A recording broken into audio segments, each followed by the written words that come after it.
Aloha! This is Jason from Hawaii. Welcome to a special edition of the Comics for Fun and Profit podcast. In this episode, I will be interviewing Kelly Thompson. She is the current writer for the 2021 Eisner Award-winning series Black Widow. She is also the current writer for Captain Marvel and is one of the writers and their writing group is called, now correct me if I'm wrong, Kelly, the Beyond Board. Yeah. And it's for they are writing the Amazing Spider-Man. Also, too, Kelly is also going to be. I'm going to also Kelly's going to be talking about her Substack series Black Cloak and the Cull, and it's available now on our Substack. But more importantly, she is the writer for It's Jeff, one of the Infinity Comics on Marvel Unlimited. Kelly, how are you doing today? I'm doing great. Thanks for having me on. No, Kelly, thank you very much. Now, before we start, may I ask, can you tell the listeners about It's Jeff? I can.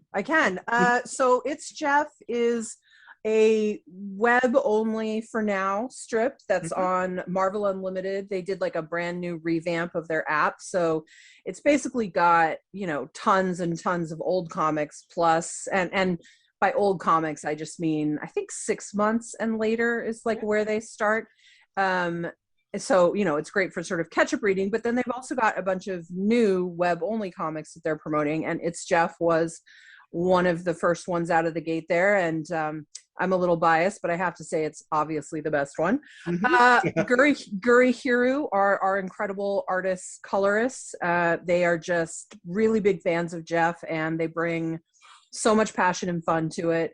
They're basically almost entirely silent strips. Like sometimes they'll have exclamation points or icons in word balloons, but the only real word that's said other than the occasional sound effect or those kind of icon balloons is Jeff's name. Jeff, Jeffrey, something of that sort. He does get yelled at a lot, but they're very quick reads. They're sort of intended to be heartwarming, funny. Some of them have a little bit of a lesson. They're sort of like well-told jokes or like little mini cartoons. Yes. And they're really fun. People are loving them. It's literally what I get talked to about the most these days. They're coming out weekly on Fridays. There's 11 of them out so far. I think the last one of this quote unquote season comes out this week, and it's a Thanksgiving themed one. It's very cute. I think people will enjoy it. And also, for listeners who are not familiar with Jeff is, now, Kelly, correct me if I'm wrong, is kind of sort of a land shark. Oh, yeah. Sorry, I left that out. I left that out. Yeah, he's an adorable land shark. Some call him a baby land shark, but he's sort of just a fully grown, adorable little round boy. He's very cute. He was the origin story for Jeff. I came up with him. Daniele Di Nicolo did the original drawing for him. It was from my West Coast Avengers run. And basically MODOK had put himself into a handsome body that he was calling Brodock. And while he was Brodock, he invented or biogenetically engineered these land sharks to attack Venice Beach. And Jeff was not one of those. He's sort of like the misfit runt of the litter who Gwenpool adopted him after a crazy fight against MODOK in his regular form. And she then handed him off to Deadpool for a while because she was, Deadpool and Gwenpool are characters that break the fourth wall, and they're like aware they're in a comic book. And so she placed Jeff with Deadpool because Deadpool's always pretty much got a book. And so she knew his story would be able to continue on. And that book got canceled, but fortunately Jeff lives on in It's Jeff. So yeah, he's a really fun character. Every day on my social media, people are demanding Jeff merch, especially plushes they want. A lot of people want a Funko. I want a lunchbox. We want it all. Where is it?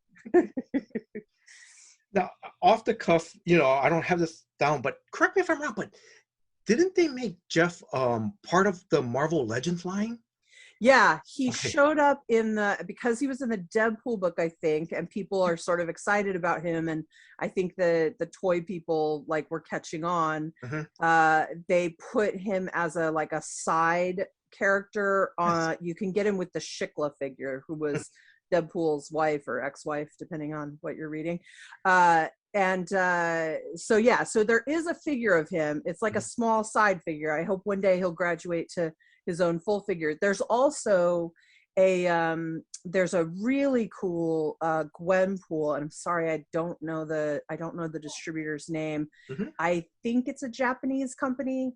Oh, They're okay. doing a super cool sort of anime Gwenpool that's adorable, and she has a Jeff in there with her again as sort of like a side figure, and that Jeff is much more stylized like the Gurihiru Jeff, where like a little round guy.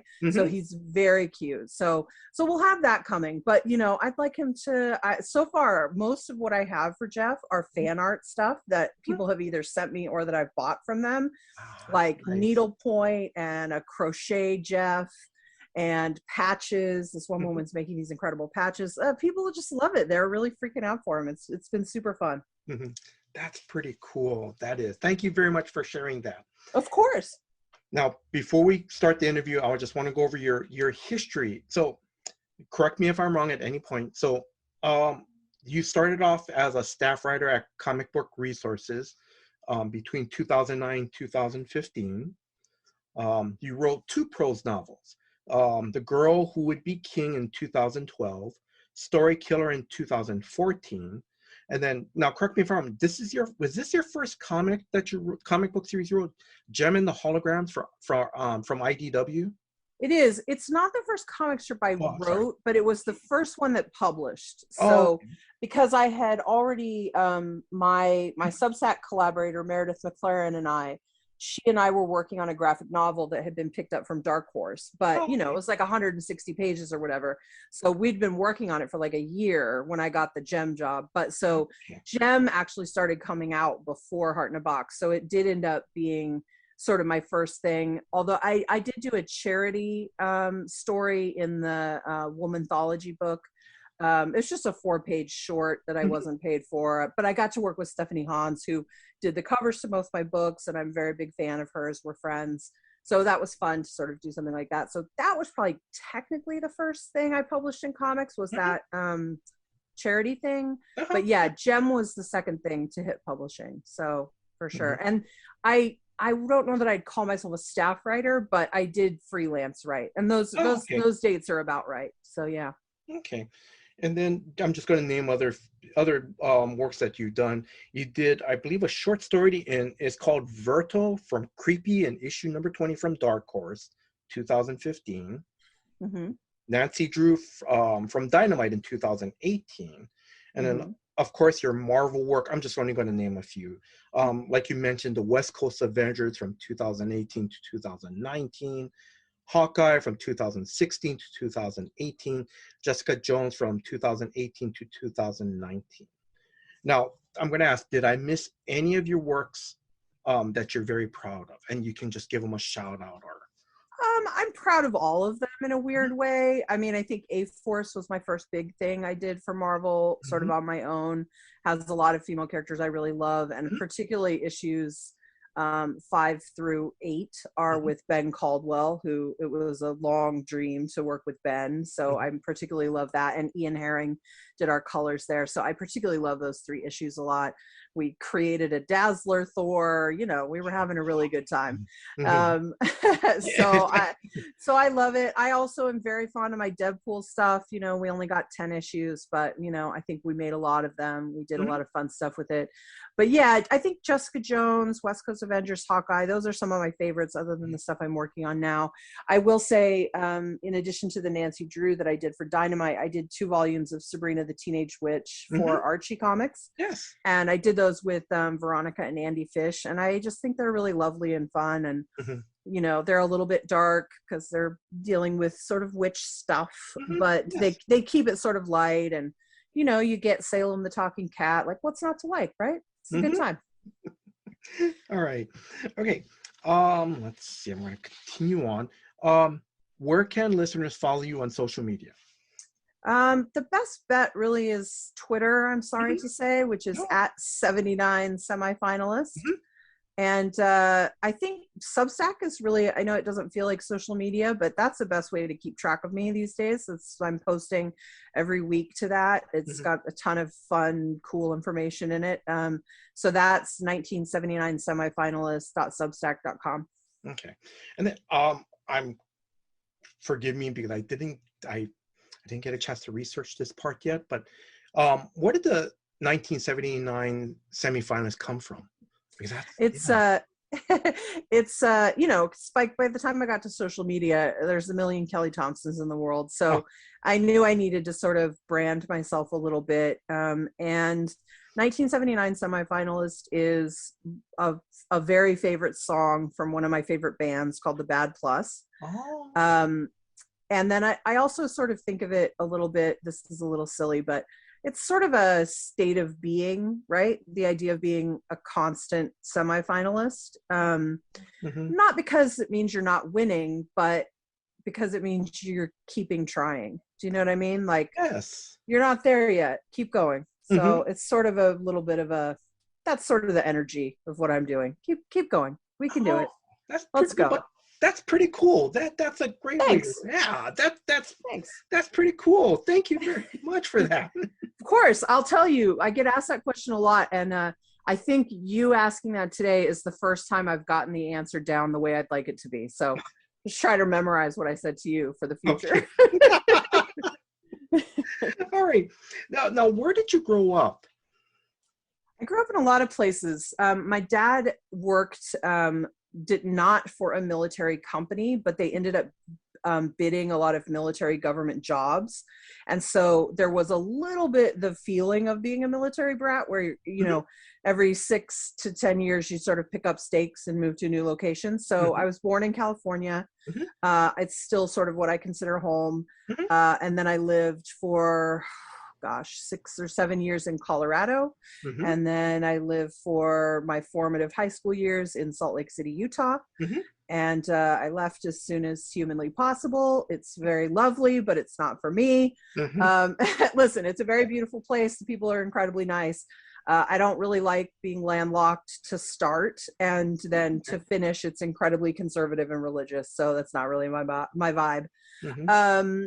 And went away to school. I went to Arizona. I went to U of A for a while. I went to SCAD in Savannah. So I sort of bounced around a lot. Wow, that's pretty cool. Yeah. Okay. Now, what was or were your first comic that you read? So this is a little bit muddy because the first comics I read were really Archie comics, like Yeah. digests that you would get at the grocery store. Hmm. So I really credit Archie comics with really creating my love for comics and also teaching me how to read them very early, which when you're talking to people who don't understand comics, I find um, that's a big block for them. Most people who don't really get comics or don't seem to understand them or be into them didn't read them when they were young for whatever reason. So they just don't have that sort of innate love of them that you have, I think, when you read them early and you sort of fall in love with the medium itself. So I have to give Archie a lot of credit. But until I found comics again in a sort of different way as a teenager, I didn't understand there was like a whole world of comics. I didn't understand they came out every week and you could go to a shop and get a pull where they held them for you. And I didn't understand there was this whole community, which is even more different now with the internet and Yes. social media. But even then, like, it was just a whole other world. So I discovered those in a sort of roundabout way because my brother and I had a few weeks or months before this happened discovered the X-Men the animated series Oh yeah. Hmm. on Saturday morning. We fell in love with it. We thought it was the greatest thing we'd ever seen. Uh-huh. And then a couple weeks or maybe a couple months later, he came home from the mall, sort of jumping up and down, and he had Uncanny X-Men number 290 with Oh my Storm on the cover. Yeah. And he was like, look, it's the girl from that cartoon. And I was like, oh my God. And it sort of blew our minds. And so that became my first new comic. I hadn't read Digest in, at least 10 years. Mm-hmm. And that just opened up a whole world. It was just then a whole incredible journey of me learning all about the ins and outs of comics, and just really fell in love with it again. Uncanny X-Men 290 was a very formative moment for me. No, I'm sorry. Continue. Sorry. No. That's it. It definitely broke everything open. I was X-Men, of course, was sort of my first love and my real, where my heart sort of beat. But it didn't take long when you love comics to see all that's out there and begin branching out into all sorts of things. So, off the cuff question: did you ever meet Chris Claremont and kind of thank him or anything like that? I did meet Chris Claremont. He was really rude. Listen, especially as a creator now, you can't fault someone. They're going through their day. They're having a whole other day that has nothing to do with you. I don't hold it against him. Yeah. But yeah, the only con I've ever gone to, I went to when I was a kid. Yeah. And long before I really got into comics as something for my career. Mm-hmm. And Jim Lee and Claremont were both it was the San Diego Comic-Con. Mm-hmm. But a much different thing than it is today. I mean, so much smaller and more manageable, but I thought it was incredible. And my brother and I took a bunch of our X-Men comics to have them sign. And I think his Sovereign 7? No, was that what it was called? He had some new creator-owned thing that had come out not so long ago. And so my brother and I very dutifully had that in there to be signed as well. To be respectful about it, even though we couldn't have given a crap about that. I mean, we just cared about X-Men, Yeah. We were just kids. But he was not so happy about signing the X-Men, and he was pretty rude about it. But it was still a hilarious, amazing experience. And one that I have a lot more context for today as a creator, who you would not believe the things people say to me on a daily basis. Shocking.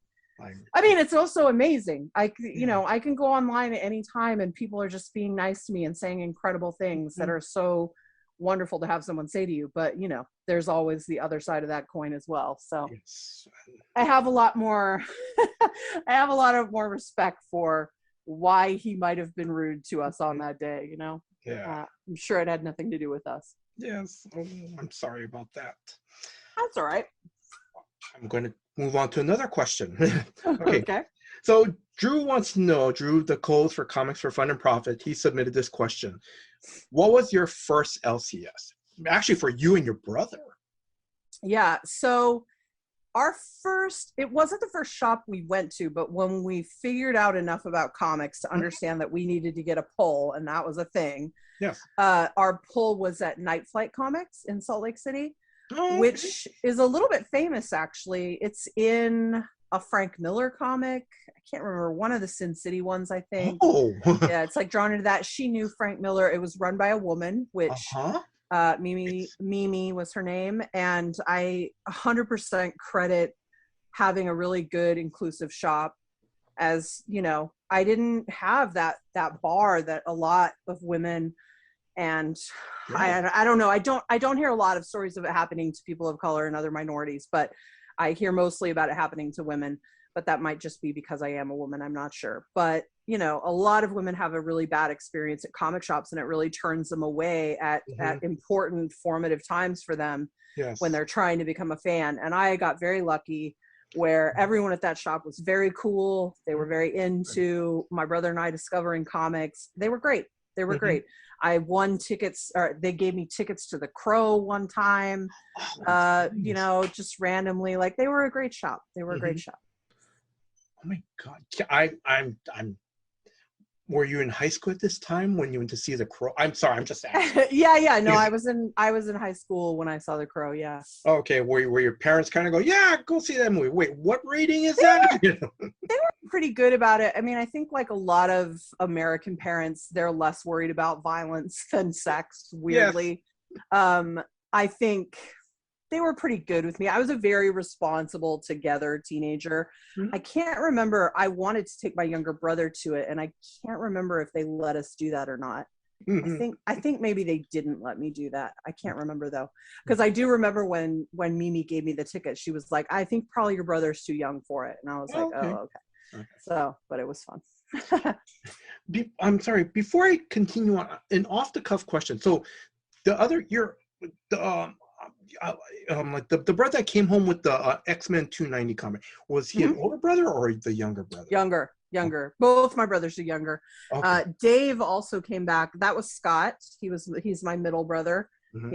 He's 3 years younger than me, 2 or 3 years younger than me, and then my brother Dave is 4 or 5 years younger than me, like depending on when it hits.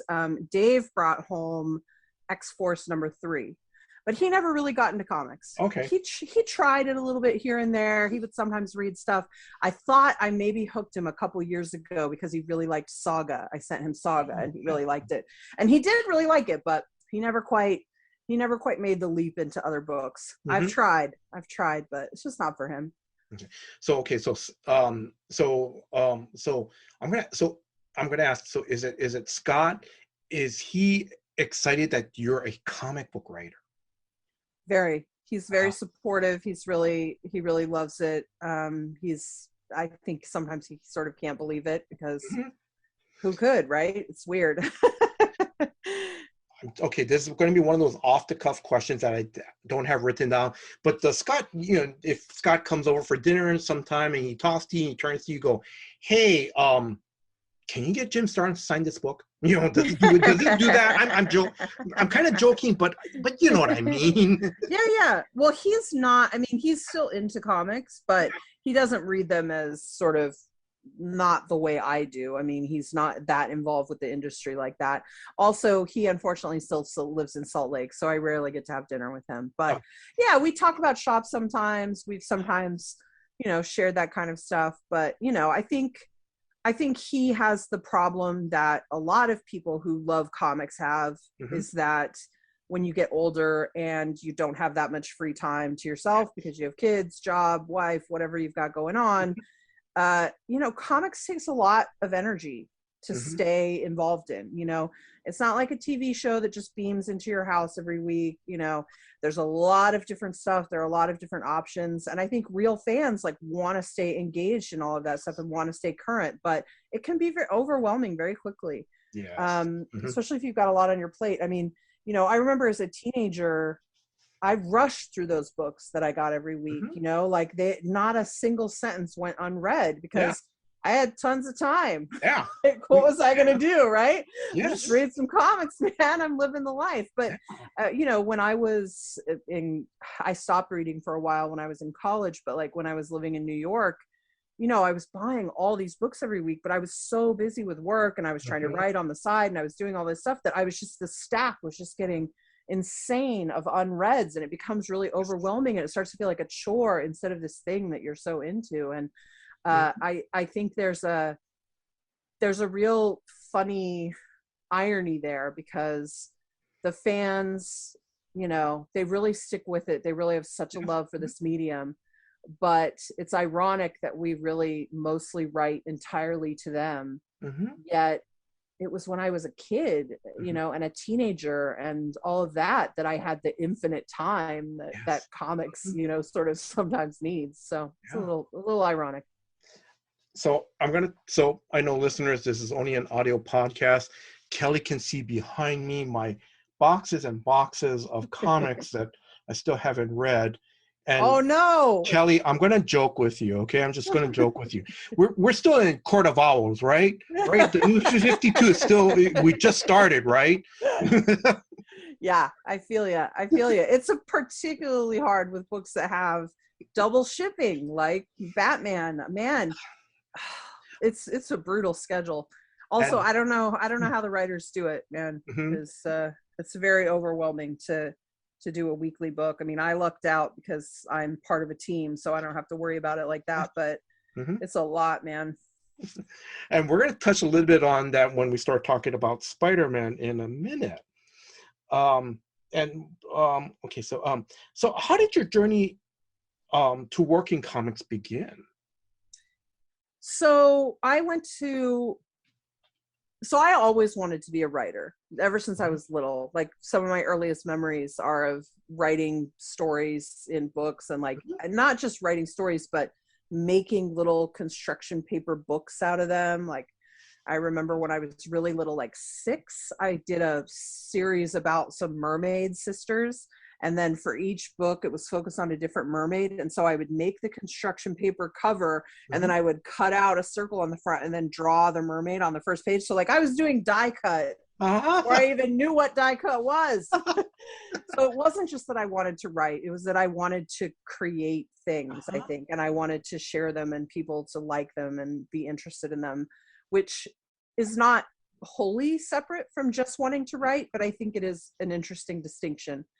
So I was always interested in that, and I always liked drawing, but I think I knew deep inside that was going to be a hard road for me. Like, and maybe I didn't have the discipline for that, whereas the writing came more naturally and I seemed to be better at. Yes. But when I discovered comics, so I wanted to be a writer all that time, but when I discovered comics again as an older person, I suddenly realized, oh, this is it. This is the writing and the art that I've been looking for. How could I have missed this?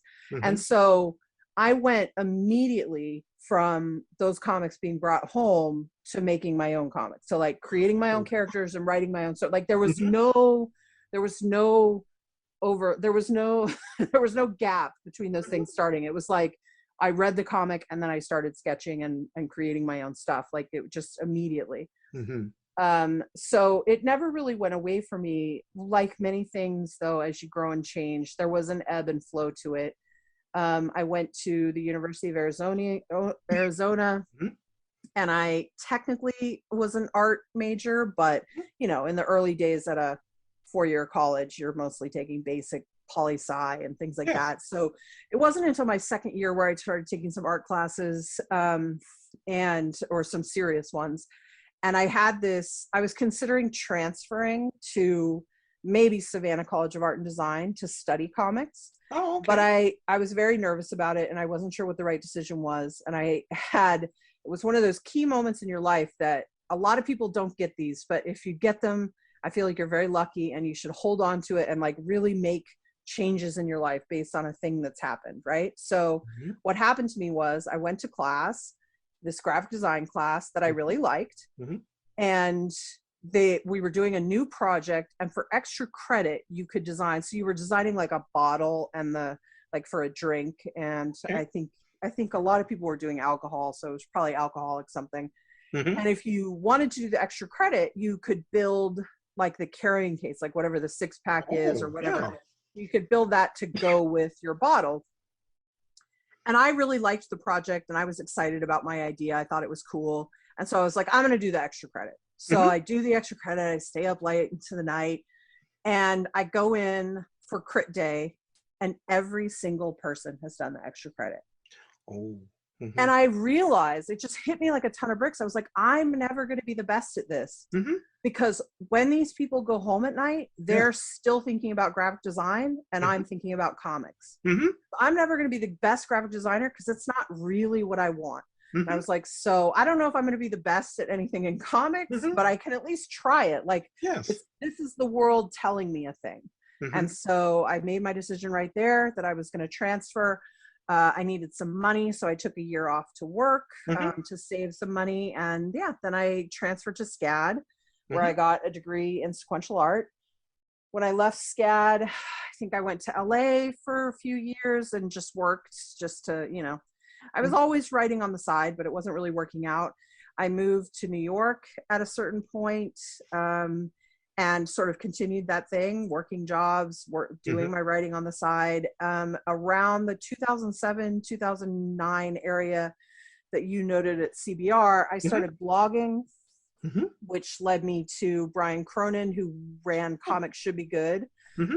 I started writing an op-ed for him. I did all that stuff. So it was never that far from my mind. And eventually, I was just all that time I was writing novels, I was writing pitches for comics, I wrote Heart in a Box, which became my first graphic novel. And like all those little things just sort of finally added up to Marvel saying, hey, come co-write this thing, and hey, pitch this other thing, and it just sort of broke open. Wow. So and I'm just making an observation, and this is where it's kind of like the idea. It's like keep trying, keep moving forward. Yeah.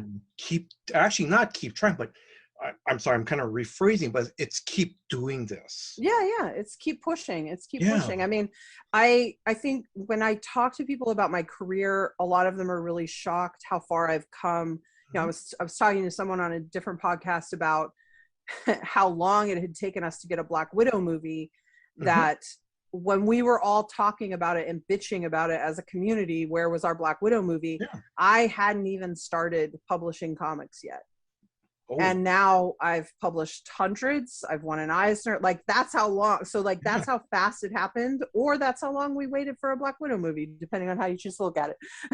Yes. So it happened for me really fast once it started happening. Like, I know a lot of people look at my career and they're like, wow, you just went so fast. But like, don't ignore the 10 years before that of working all day and then coming home and writing at night and preparing pitches and writing columns and reviews and doing a podcast to connect with people and build my audience so that I could kickstart a book, so that I could, most people's careers look like that. I mean, you got to keep going. I mean, like, it's a really trite concept, but it's painfully true, which is the only way to fail is to give up before you succeed. I mean, that's the failure. If you're still trying, then you haven't failed yet. Yeah. I sound like I need to do a really bad TED talk right now. I want to make this. I'm going to try and make this a little bit more upbeat. How excited were you to see your name either on your first graphic novel or on the novel The Girl Who Would Be King? I think on my first graphic novel or on Gem, like, one of the things with Gem coming out first, and that was my first big thing. So I'd done I had a graphic novel picked up, but it wasn't out yet. And then I had this little charity short, and I'd done nothing else. And so Gem even got a previews cover and everything. So it was like such a huge way to splash into the industry. It was very exciting. It was very, it was literal dreams coming true. And you're like, God, I hope this is going to work out and not just be this one story that I have. I hope it's going to launch a career. And, it was interesting. The Girl Who Would Be King was a little different because, I was self-publishing that. I was doing it at a time when Kickstarter was pretty new. I had a very high-powered agent, and we had tried to take the book to traditional publishing, and we had sort of failed. We had a lot of really interested people, but ultimately they were all a little afraid of the book. I don't really blame them. Like, it was a little too adult to fit naturally in their YA categories. It was a little too violent. It was a little too much of a lot of things that didn't work for them. So Kickstarter felt, when I started it, even though I was excited about it and I hoped it was going to work out, it was the backup plan. It wasn't the way I had wanted to do it. So I don't know that there was, in my memory, it isn't like this exciting, proud moment, because it was after I'd already lost, But I will say that the experience of doing it, the response to the work, we got, not long after it had come out, I'd say a couple months after it had come out, we got this really incredible review of the book by a guy named Rob Bricken on IO9, and it really launched it. Like, tons of people found it because of that, and we I got a lot of sales, we got movie interest, like all this stuff happened.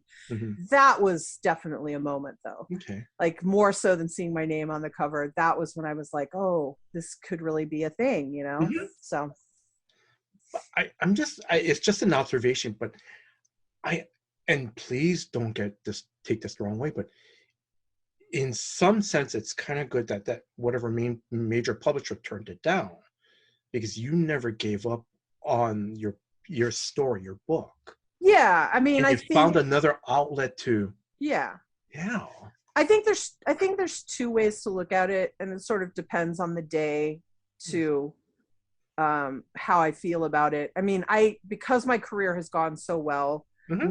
not so much in novels, but in comics and in publishing in general, Mm-hmm. I've been very lucky and fortunate, and so it's easy to sort of have this approach. But when I look back on The Girl Who Would Be King, sometimes I feel like, well, I'm glad I stuck to my guns. I'm glad I didn't turn it into what they wanted it to be. Yes. And it all worked out, and it was for the best, and that was the right decision. Mm-hmm. Sometimes I feel that way. Sometimes I feel like I've learned so much about being a writer and being published and working with editors and working with publishers since then, that if I had done it again with some of that knowledge, would I have been more flexible about things? Would I have been able to find a compromise so that we got published by one of the big houses?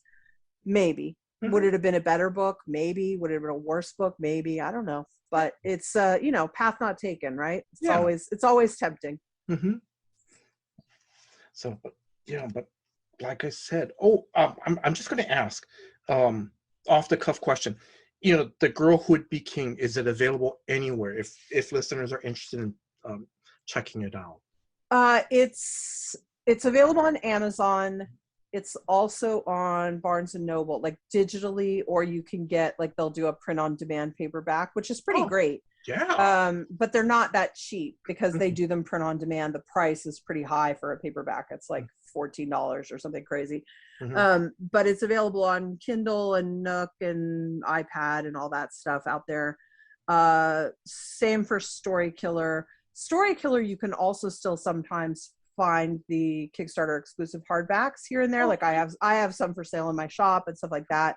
But the Girl Who Would Be King ones are really hard to find. Like, if you can find, sometimes I see them go up on eBay or Amazon for like $200. It's crazy. So it's, wow. Because it's a genuine limited capacity that'll never be printed again. So it's like, I can't remember how many there are, but it's like, 650 or something. It's not a lot. So I'm just asking, when you're at conventions, I'm sorry, and I'm going to start moving on afterwards to Spider-Man, but do you ever get like a fan that brings you the book to get it autographed?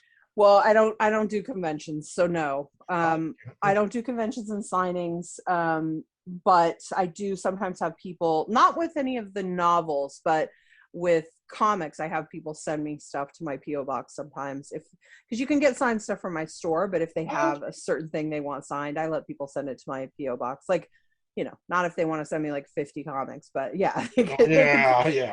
can send me a few things, and if they send a self-addressed stamped envelope, I'll send it back. So I try my best to do a lot of podcasts and have that stuff available because I don't do signings. So it's a poor trade-off, but I try.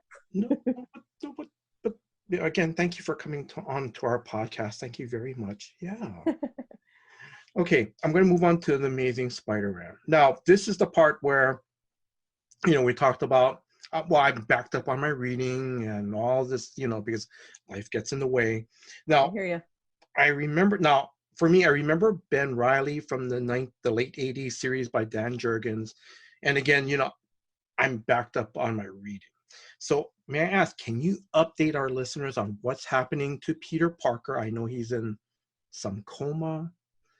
And if you can let the listeners know who Ben Reilly is and how did he come about to be Spider-Man?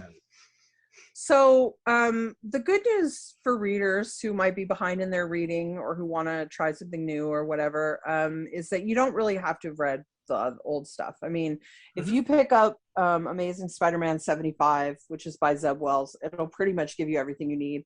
And that's the issue where something happens to Peter.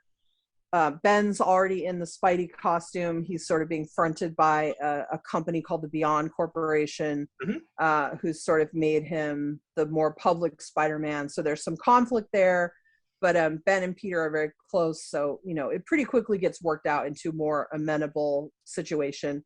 But I mean, in short, Ben Reilly is a clone of Peter Parker. There were some very big clone wars, clone-tastic, I don't know, stories back in the day.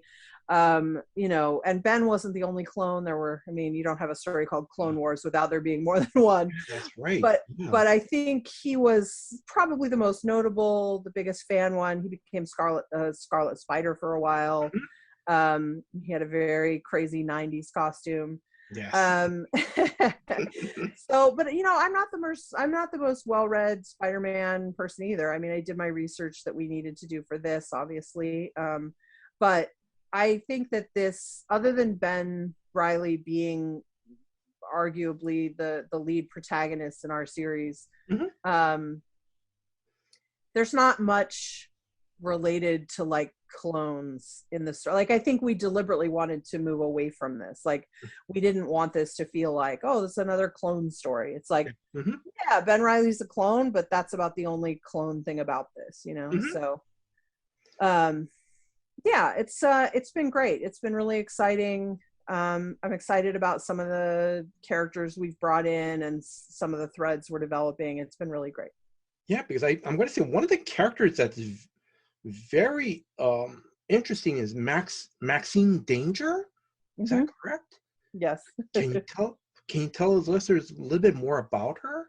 Yeah, so she's a little bit my baby. She's the director of Superhuman or superhero department. Like, they have different departments among Beyond, and she's in charge of that. So she's sort of Ben's high up boss, and she's sort of one of those bitches you'd sort of like to step on you in heels. She's sort of fantastic and bitchy and interesting, and there's a lot of morally questionable stuff, but I think that stuff makes her interesting. I mean, you have to be pretty morally questionable to work at Beyond at the upper levels, I think. But she's really interesting. I think whether she's a villain or a hero or an anti-hero or somewhere in between there is still to be seen. Remains to be seen, but she's really fun. Sarah Pacelli did an incredible design for her, so that really pops. So it's been fun to play with. And then, correct me if I'm wrong, because Maxine, she appeared in Amazing Spider-Man, the recent volume of Spider-Man, issue number 77. Is that correct? Yeah, my first issue is when she shows up. Yeah, because Sarah designed her and I sort of created her. So yeah. Yeah, because she looks awesome. At least I read those. She's fun. Yeah. I mean, listen, if you gotta create a crazy character with that kind of who you name Max Danger, then you know you gotta give her a big design. So. But I love it. I love her. Man, I was one of those readings. I was like, who is this? You know? Yeah, she's really fun. I think that's one of my big regrets is just, you know, because the way the storytelling works, you know, I drop in for a couple issues and then I drop out toward the end. It's been really fun to watch the other guys pick her up and run her story through, you know, because we all have to do that for each other, is run those plot threads through. But yeah, I've missed writing her because she was pretty fun. So now for the creative team, or I should say the Beyond board, it's you, it's Cody Ziegler, Zeb Wells, Saladin Ahmed, Patrick Leeson. You guys are the new creative team. Let's see. Nick Lowe is the Amazing Spider-Man editor. And I'm going to ask you the fun question I'm going to ask when you guys meet up with Nick on Zoom, and let me give the listeners a little background. If you listen to This Week in Marvel and Nick Lowe is on, sometimes he does a little singing. So does Nick any singing in your Zoom meetings? So I think I've mostly been spared the singing, but I have heard about the singing. Nick has a ton of enthusiasm. He really loves what he does. You can really feel it in sort of everything he works on, and the singing does not surprise me at all. And then how did you get this cool assignment? I mostly luck or being in the right time in the right place. I don't know. I think Nick and I have a pretty good energy together. Zeb and I are friends. I think probably also it didn't hurt. I mean, I wasn't there. I wasn't in these discussions, but it probably didn't hurt to have a woman involved. You know, they haven't had a lot of that with Spider-Man over the years, so it's fun. It's fun to get some female writers in the mix. So yeah, I think I was actually in the middle of contract negotiations when they were deciding whether I was going to get to do this or not. And so I sort of ended up being the last person who committed, but not because I didn't want to, but just because there were some technicalities going on about all that stuff. Okay. And then let's see. How do you guys coordinate all this? I mean, amongst you guys, how do you guys coordinate the stories? And I know you did 2 issues. I think before your 2 issues, 77 and 78, I think Zeb Wells wrote 2 issues. So how do you guys coordinate all this? So we do sort of Zoom meetings since the pandemic stuff. So you do sort of a writer's room sort of situation over, in our case, I think we did them in a day. So we would just have a really long day summit. We maybe our first one, we might have done 2 days to get kicked off. I can't remember. But so yeah, you do that sort of makeshift writer's room over Zoom. You guys just, I mean, they knew when we came in, or when it was pitched to me, they were already in on the Ben Reilly idea. And bringing in Beyond and all this stuff. So the core concept was there. And then it's just all the writers talking it out. Like, what's the through line? Where do we want to get to? Where are the beats that we need to hit? Who are the characters we're going to bring in to help, convey all this? And then Zeb is the leader. So he sort of gets to / has to take all that information and like craft it into an outline. And then we all sort of look at the outline, and then we maybe come back to another meeting and flesh it out and correct it where there are mistakes. And at some point, Nick's gets involved in he's involved all along, but at some point he begins to get involved in the casting it and trying to figure out who's going to write what, what artists we can get for this. I mean, that's an incredibly delicate, that's like doing math. Like, it's incredibly difficult to figure out those schedules, especially where artists are concerned. And it's particularly complicated on a book that has 3 issues a month.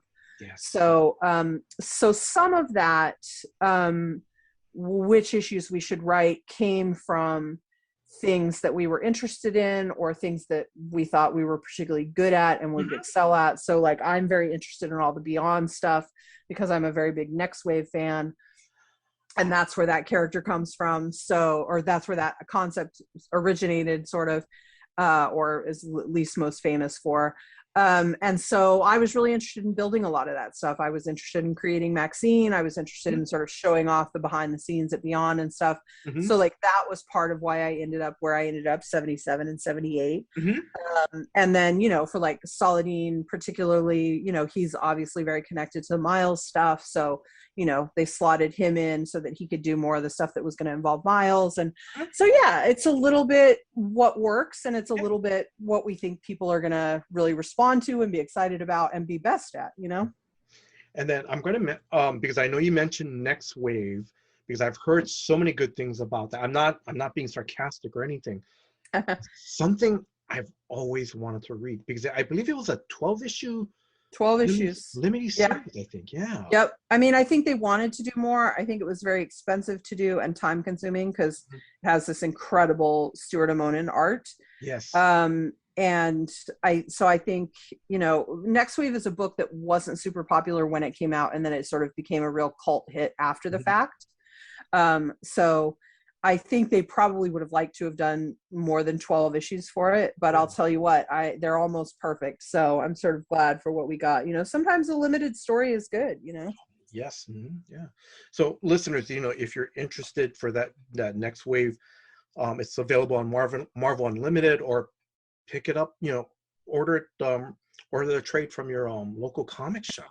Yeah, and they've got a really great trade that collects the full 12 too, if you don't want to get the 2, 6 or whatever they are. So yeah, it's great.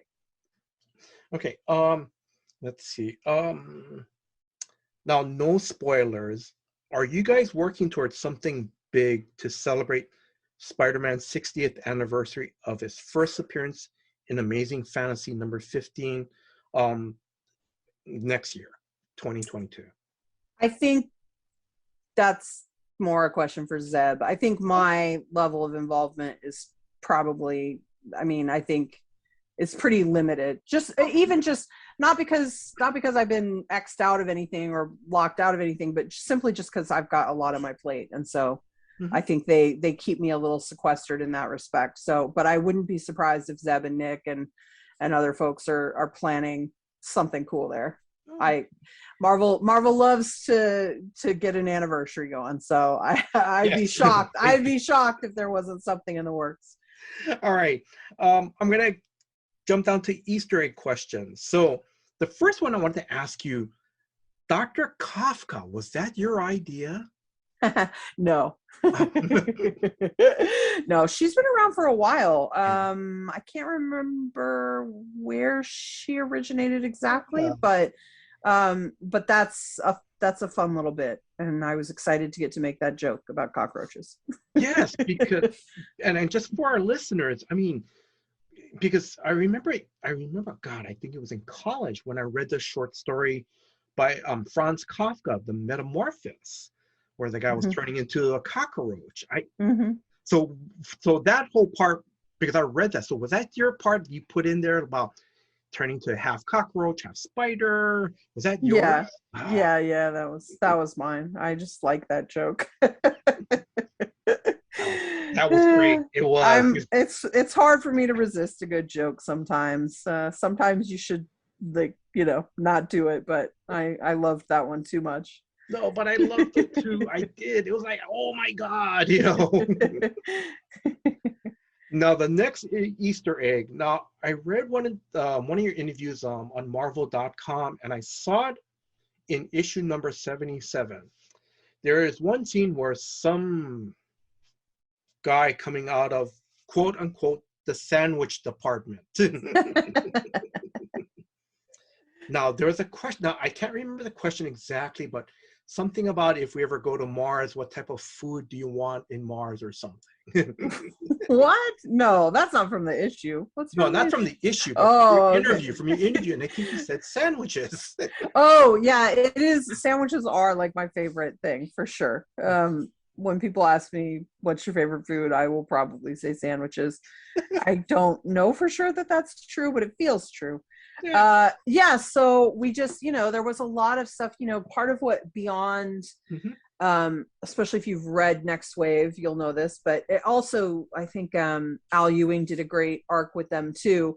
They're really crazy. Like, they're into building products and pets and new science experiments, and like, they love to be like making the world better, but that's highly skeptical. Like, are you really, or are you making the world worse? Like, that's a question mark. And so we wanted to play with a lot of fun things. Like, I've got a fish in there who's walking on legs. We've got a little robot floating in a bubble. And one of the things was, I wanted a guy like looking horrified at what they'd done, and I was like, it should just be the sandwich department, because what on earth could you do to a sandwich? People will love it. And so yeah, it turned out really fun. Off the cuff question, favorite sandwich? Gosh, well, I have a very specific favorite sandwich, which is from a place in Santa Monica called Bay Cities, and it's basically like an Italian sub kind of place, and they make their own bread. It's incredible, and it's just like the perfect sort of Italian blend of, it's so good. So that's probably my favorite sandwich. But like, up here in Portland, during heirloom tomato season, I've had some of the best, like Lardo makes a BLT with heirloom tomatoes that's just to die for. Like, there's a lot of good sandwiches out there, man. Oh, okay. It's hard to narrow it down. The final Easter egg, and this was in issue number 78. Ben and his girlfriend, they're either, I don't know if they're walking out of a movie theater, but I see Stegman comedy. Is that a reference to someone in particular? It definitely is, but I did not write that joke. I think that must have been Jim who did that, because I think those were in his pages, right? No, I thought 78 was your issue. No, it is. But I think Oh, Jim had to help Sarah out on art. She got behind on something else she okay. was doing, and so she needed a little help finishing the issue. I definitely did not write that on the marquee, so it was that was either Nick Lowe or Jim, or I would suspect Jim and Nick Lowe maybe. But I'm sure it's all intended in good fun. Everyone Oh loves yeah. Ryan. Everyone loves Ryan Stegman. He's impossible not to love. He's really fun. Hmm. Now, um, this last question, like, because correct me if I'm wrong, because I know from another interview that I read that you like to listen to music. Do Of you course. have? I'm sorry. I said, of course. Okay. Do you have a playlist when you're writing either like Black Widow or the couple issues for The Amazing Spider-Man? I do. My Spider-Man playlist is a little is a little janky, I have to say. It's a little more like just Hmm. new stuff.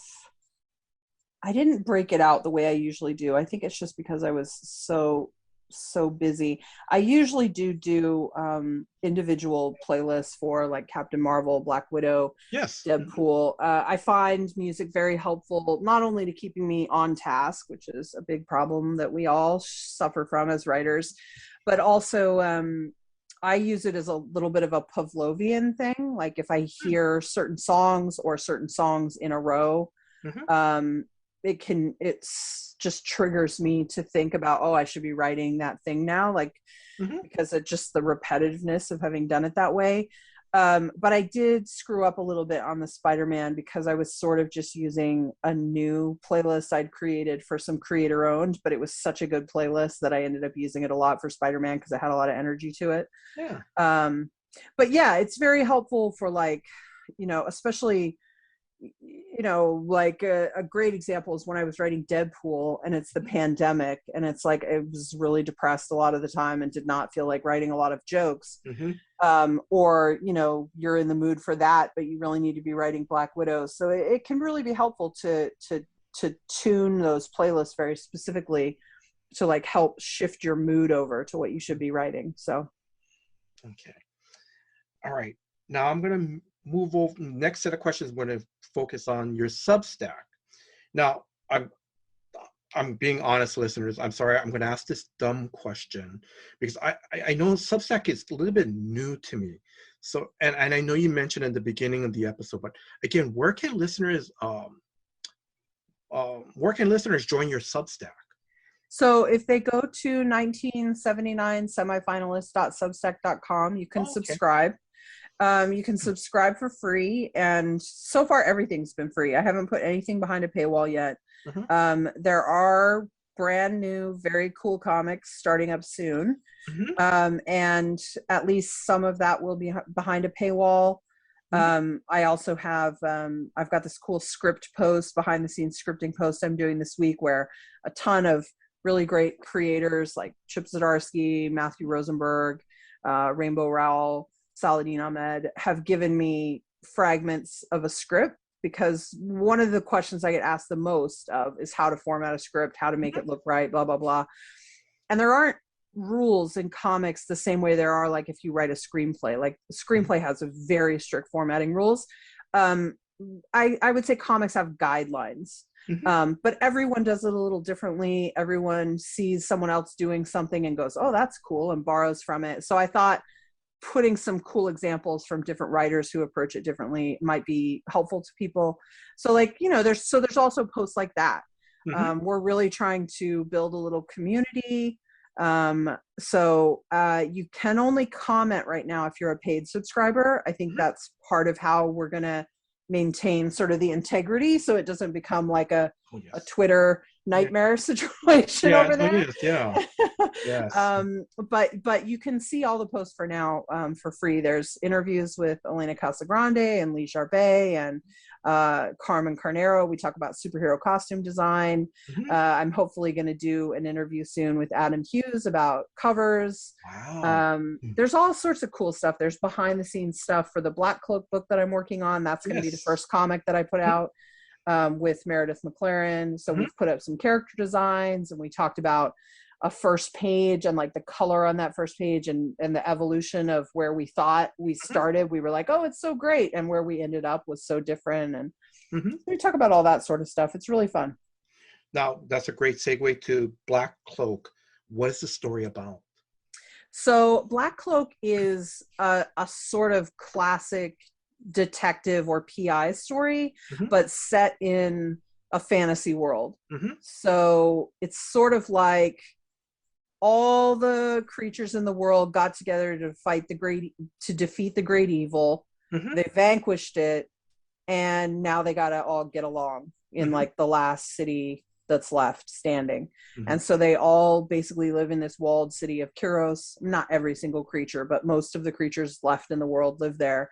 And they don't all get along, because you've got like dragon people and elves and humans and trolls and fairies and all sorts of crazy shit. And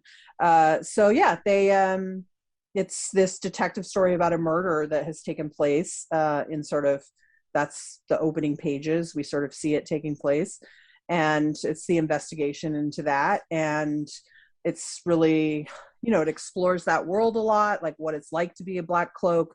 The main character is a royal character who was exiled, and now she's a Black Cloak. So there's all this mystery surrounding her and everything. It's really exciting. I can't wait for people to check it out. It's such a strange thing to like be pouring so much of yourself into something and people haven't seen it yet. It's a weird, it's a weird feeling. So, but I'm excited. Let's see. What movies or books inspired you to write this story, The Black Cloak? I think Black Cloak is probably inspired a little bit by every detective story they're my favorite stories, movies, TV, film, or sorry, I said movies, books, comics. I just love a good detective story. It's a favorite genre of mine. Obviously, I wrote Jessica Jones and Hawkeye as detectives. I'm a fan. Nancy Drew's a detective. Yeah, that's right. I didn't make Sabrina the Teenage Witch a detective, but she was trying to unravel mysteries, so she might as well have been. But I think combining that with fantasy stuff doesn't always work for me. And so I sort of like putting it in a context where it doesn't necessarily fit, or where you don't necessarily expect it. I mean, I'm hardly the first person to do anything like that. Plenty of examples of that exist, but yeah, that's how I always like to see it, is sort of in a weird context where it doesn't really fit, or it doesn't seem like it should fit. And then your next comic that's going to be coming out is, now correct, I'm going to try to pronounce the title correctly, the Cull. And then what's that story about? So that is so that's with Mattia de Ilias, who was my Jessica Jones collaborator. He's currently working on Valkyrie. He's really an incredible talent with a totally different style from Meredith, which I think is really fun. Like, he's got a very highly realistic, photorealistic style, whereas Meredith has, sort of flat colors and a much more cartoony look. So I sort of love that those are two of the first projects that I'm doing, that they're so different. But so the Cull is, I would say it takes most of its inspiration from like a more grown-up Goonies. So it's sort of like a sci-fi fantasy adventure story, but with kids who have just graduated from high school, who are sort of having their last summer together before they go their separate ways, and something goes horribly wrong. As you could maybe tell from the teaser art. Yes. Oh my! And if for our listeners, check out the, it's the teaser art. I mean, I'm sure you can find some anywhere, but I know I saw the preview art pages on CBR, and it's awesome. It really is. And yeah, I love that there's that. What was it? There's a page where you could see like some type of outline of a creature in a fog. Yeah. God, man. Yeah. That's the Cull. That's the Cull. And that was, when I knew Mattia was going to do it with me, that was one of the first things that came into my head, was that image, that beach, and that sort of reaction shot of those characters. Yeah, it was very cool. I'm very lucky that someone of his caliber is, willing to take a chance on me and do this together. I know it doesn't seem like it should be a risk because I'm a pretty well established creative at this point, but it's always hard to go creator owned. Like, you don't know how it's going to work out. Like, you hope it'll be work out, but you don't know for sure. And so it was exciting. It was exciting to have him have the faith in me to like take that leap. It was really great. I think you guys are going to love what we're pulling together. I'm just trying to be worthy of it, to be honest. But I have to say that previews page, it was like, oh my God, it's just, when you see the outline of the cull, it just gave me chicken skin or goosebumps, I should say. Chicken skin is the local phrase of goosebumps. No, I've definitely heard that. Oh, okay. Definitely heard that. It's made its way to the mainland then. Okay. But he's incredible. He's incredible. So it's I can't wait for people to check it out. I just hope I can be worthy of him and the readers, but I'll try my best. How many now for each comic book, on your Substack, how many pages are going to be released each week? So it's not going to be exact because, it's like when you're writing a monthly comic, you're trying really hard to have a cliffhanger of some sort at the end of each issue to make sure people come back for the next issue. And then you hope that all of that reads well together as an arc for the trade. It's a lot of things to think about. But then now that we're breaking it up into even smaller pieces, it sort of adds to the trickery. So it's not always going to be exactly 5 pages. For example, the first issue is, quote unquote, issue is 22 pages. So the first section people will get is 7 pages, and then they'll get 3 more 5-page drops. The second, quote unquote, issue I wrote, I think came in at 25 pages, and it's not 5 pages each because you just want to pick, the better break point. Like, what's a large enough section that I feel readers really got some meat, and or we had an intriguing thing that's gonna, excite them for what's next. So it's a little bit science, a little bit magic there. And I'm new to this too. So, I'm trying my best. So far it's actually working quite well. I was very nervous about it initially, that the pages either weren't going to feel substantial enough or they were going to feel too jerky when you put it together, right? Because you're trying to create too many oh my God moments within so many pages each time. But so far it's going really well.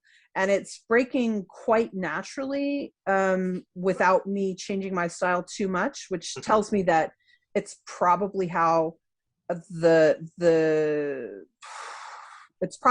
ingredients of a regular 20-page comic, if I sit down and go back and look, I bet you can find that those break pretty well into little sections because you have to keep moving. It's like a comic book issue is like spinning plates, right?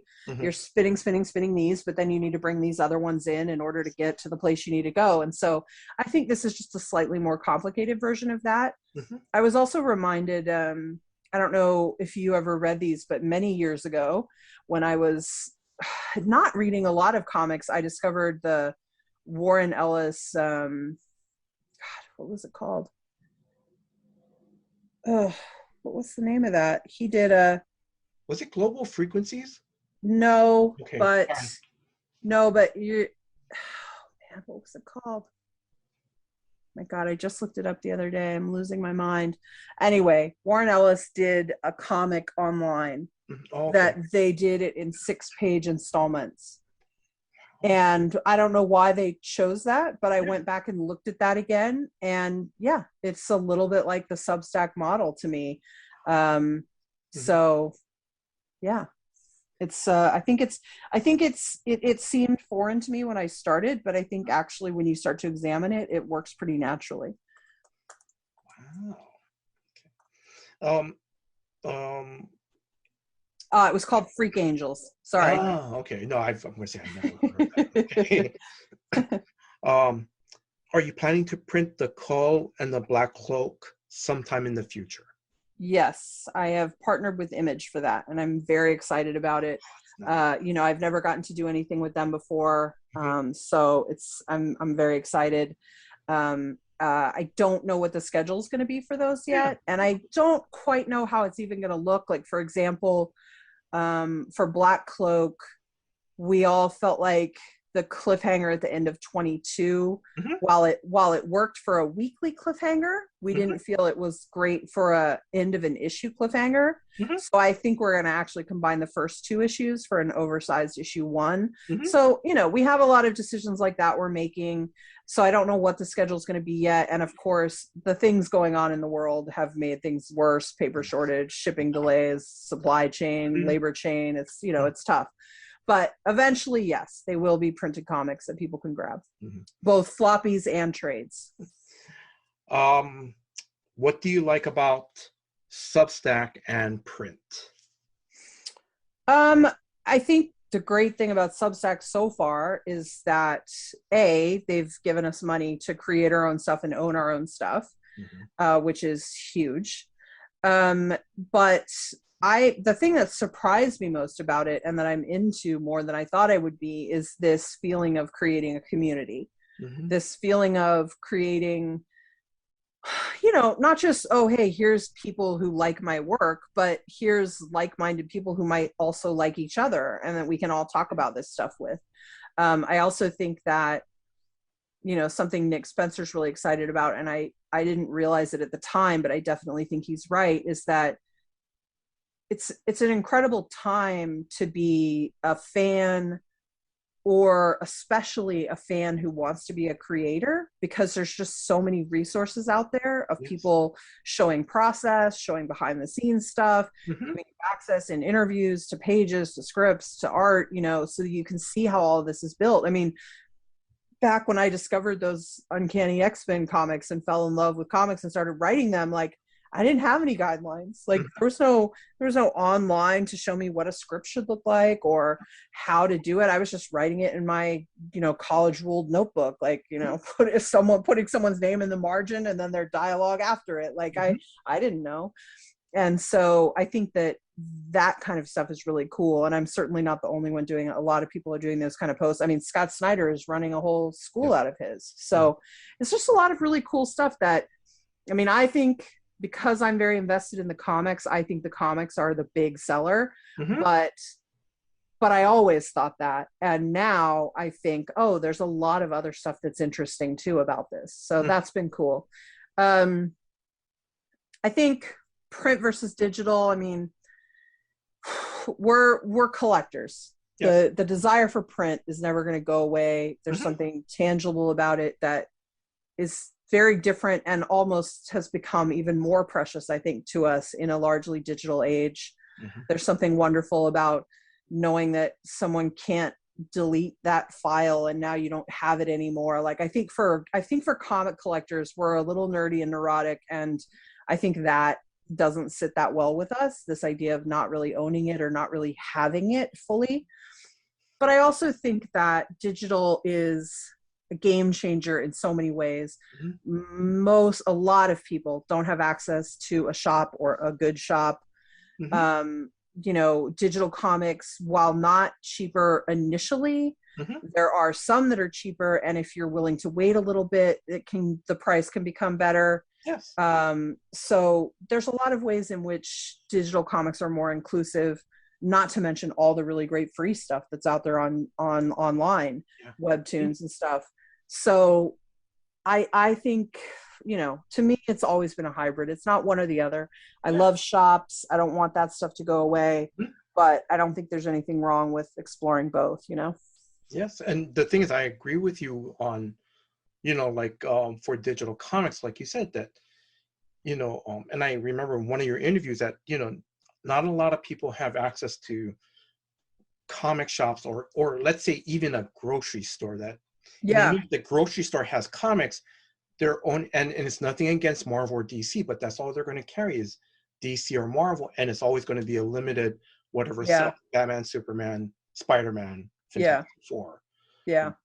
Um, but someone who lives on Lanai, you know, that has internet access can get digital comics the same as someone in the middle of Yeah. Utah. Yeah, exactly. Yeah. Yeah, I totally agree. Yeah. Okay. So I'm going to slowly start wrapping this up. Are you going to have any more comics to line up for your Substack? No spoilers, but I'm just asking. I am. I can't talk about it yet. Yeah. Really, it's still being developed, but yes, there will be an announcement probably in January or February about some other stuff, at least one other book that's being developed. So it's very exciting. Okay, so I'm going to start wrapping this up. Final questions. Actually, one off the cuff question. You said that you had your own podcast? Yeah, I did. I had well, it wasn't mine alone, but I had a Three Chicks Review Comics. It was hosted on CBR. Comics Should Be Good. I hosted it with I started it with my friend Sue and my friend Maddie. Eventually Maddie had to drop out and we became Two Chicks, but we just didn't change the name. And yeah, we would just review comics and talk about sort of hot button stuff that was being talked about in comics.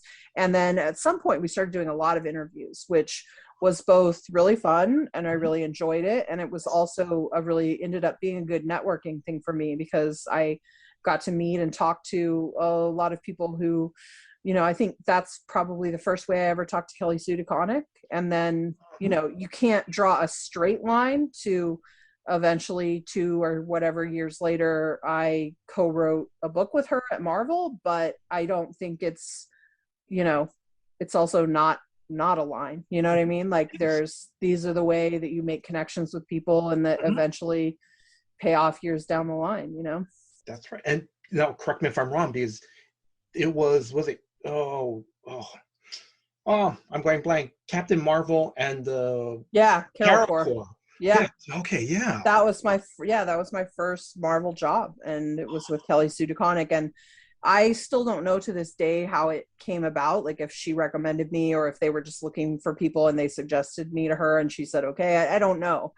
But a lot of people that I started talking to, I still talk to today. I mean, we interviewed Scott Snyder, we interviewed Greg Rucka, we interviewed, like all these people that are now sort of my colleagues, and it's fantastic. So that's pretty awesome. Yeah. Okay, so I'm slowly wrapping things up. How are Clive and the Monarch, your cat? How are right? Those are the name of your cats, right? Yeah. They're good. They're good. Monarch threw up yesterday. I don't know what's up with that, but otherwise they're good. Because again, on Marvel.com, dated September 17th of this year, because during that interview, they posted an Instagram of Clive and the Monarch, kind of like hugging each other. That was just so cute. They did? On Marvel.com? Yes. I don't remember this, or maybe didn't know about it. That's funny. Because I was like, what is, and it had your, the 1979 semifinalists, and I was like, oh, that's so funny. I wish I knew what that was. That's funny. Let's see, and how awesome is it to live near Powell's bookstore? Powell's is great. I mean, it's about 5 of the years we've been here, about 2.5 of them now have been pandemic, so don't go there as much as we thought, but yeah, it's an incredible shop. It's the best. It's got, man, I can't even go in there without walking out for so much damage. And they also have in addition to having such an incredible selection of books, which is what you're usually there for, they've got a lot of really cool, sometimes local Portland specific, like just fun stuff to buy, which I'm sort of a sucker for. Like I remember I bought these ice packs that were like of little woodland creatures. They were like the greatest things I ever bought. Like, and they were like just hanging there at checkout. We got these amazing Portland glasses there. Like they have all sorts of cool stuff that's, even if you're not into books, but obviously the books are the highlights. I'm sorry, listeners. Sorry, I forgot. So Powell's bookstore is in oh shoot, God, I forgot. Yeah. Portland, right? Portland, Oregon. Yep. It's this huge. It's the size of a block. With 3 to 4 stories. There's like a basement. They sell new and used books literally side by side. It's incredible. Yeah, You it's know. an incredible location. It's an incredible shop. And Yeah. they actually have some other locations. I Yeah. think maybe they've got a pop-up location in Portland, and then they've also got something that's outside of Portland that's like not downtown. Something like that. Yeah. Incredible shop, incredible shop. It's the number one thing, you recommend to people when they come to Portland, I'd say. Yeah. Other than Mhm. physical things like, Multnomah Falls or something, Oh yeah. obviously. But We've been there. Me and my wife have been to the falls. It's very beautiful, right? yes, Yeah, it is. yeah, it's gorgeous. Okay, I sorry. So mean, I mhm. mean, you're in Hawaii, so I don't know if you were that impressed. No, I was because it's different. It's these are pretty cool things to see. Yeah, yeah. Yeah. Okay, so favorite convention moment as a fan, because I know you say you don't do conventions, but I know you went to one. Did you go to another convention? That's the only one I went to. I mean, I went to the LA used to have like sort of a shady, weird thing that was like people bringing a bunch of comic book boxes to a basement somewhere. I guess I went to one of those, but no, I think if we don't want to pick my Chris Claremont being mean to me story. No, I Well, mean, I think that experience at San Diego Comic-Con when I was a teen was incredible. I yeah. will say one thing I got there, among many things I got there, was a huge Homage Studios poster. I Oh mean, like, God. Yeah. I mean, huge. It was like, at one point I put it up in my college apartment bedroom, Hmm. and it was, I mean, I would say it was like 2 to 2.5 feet by at least 6 feet. It was Hmm. crazy. And it had all these Homage Studios characters on it. It was so cool. I've never seen it like on eBay or Hmm. anything. And I wish I know what happened to mine because I took really good care of it for a long time. But Hmm. it was like, it definitely feels like one of those crazy things that you could sell for a lot of money on eBay if you still had Yeah. it. Especially nowadays. Yeah, because I just think, it's hard to keep a poster in good shape for so long, first of all. But yeah, it was one of those really unique things. They were probably just giving them out, Hmm. but it was really cool. I miss that poster. All right, last. I'm slowly wrapping this up. We've already talked about this, so now correct me if I'm wrong. You've been to Hawaii before, correct? With you and your family? I have. Twice we've stayed in Maui. My parents have been other times. They love Hawaii and they have more disposable income than I do, so they go more than I do. But it's incredible. I'm not that well traveled, so I don't know that this is the compliment it deserves to be. But it was by far one of the most beautiful and magical places I've ever been. No, I'm going to say Maui is perfect. Kauai is perfect. Oahu is more because we have the state capital here, so Yeah, it's going to pretty much sort of at times it's going to look like it looks like any city in the United States. Well, except for I the doubt skies, that. Yeah, the yeah, skies, the beach, the mountains. I mean, yeah, I bet but it's so but Maui is you see all their greenery, it's so yeah. okay. Well, we go to Maui because my parents found a rental house there that they really fell in love with. And so we always go back to that same rental house. But I have to say, I have always wanted to check out other islands. So maybe we're supposed to go back this summer. And if that happens, maybe I'll get a chance. Hmm. Yeah. Okay. All right. Do you have any last words to our listeners? I think we got it. Okay. Be kind, wear your mask, wash your hands. Hmm. Okay. Um, Kelly, I want to wish you all the success to your amazing Spider-Man run, and to your Substack. That it sounds great. So you'll probably see my name pop up there one day as one of your I'd subscribers. love that. I'd love that. Uh, and Kelly, mahalo. Thank you in Hawaii. Thank you very much for your time. And I know I told you in the email, it's only an hour. We're going to keep this in an hour. It's like, oh my God, I'm looking at the time. It's like an hour and a half. So thank you very much for your time. thank you for giving me the opportunity to interview. Thank you very much. Oh, thanks for having me on. I had a great time. Well, thank you. And then I want to thank Drew, the co-host for Comics for Fun and Profit, for putting this episode together. You know, Drew, thank you very much for all your hard work behind the scenes. And if you are a new listener to the show, please check out new episodes of Comics for Fun and Profit that comes out every Saturday. And lastly, I want to thank you, the listeners. Thank you very much for your time. Thank you for listening to this episode. Until next time, guys, aloha.